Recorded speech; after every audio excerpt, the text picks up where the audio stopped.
Shalom, I'm Rabbi Baris from Temple Beth Am, and our Torah portion this week is called Ki Tetzei. Ki Tetzei tells us about different laws of marriage.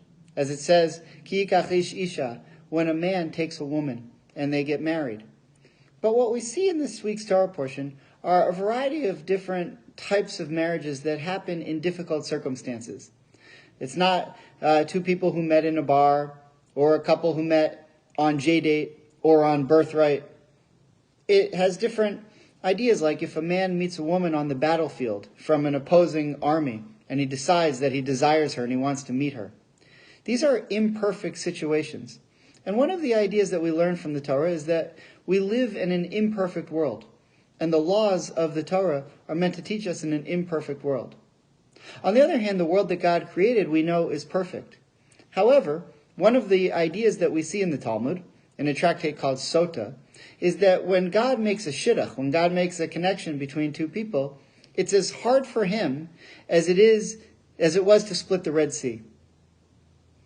So how could anything be hard for God? And why is it so hard for God to find couples that should be married? Well, I think the idea is that for God, the world that he set up is perfect. And splitting the Red Sea went against the laws of nature that he had already set up. And so that became kasheh, that became difficult for him. Just like when you take two people who are distinct and different, and God tries to merge their souls into one, this is difficult for him because it goes against the laws of nature, like when he split the Red Sea. So for God, the world is perfect. But for us who live in an imperfect world, for us humans who turn on the news every day and see only bad news. We've seen a lot of bad news lately. On top of Corona, we now see what happened in Haiti, and of course, the terrible news coming out of Afghanistan. But the truth is, whenever we turn on the news, there's always going to be bad news. Because as the Torah reminds us, we live in an imperfect world. And so unlike God, who finds it difficult to go against the laws of nature, because his world is perfect, our world is imperfect. And so we must strive to continue to find these imperfections in our world and work together to fix them.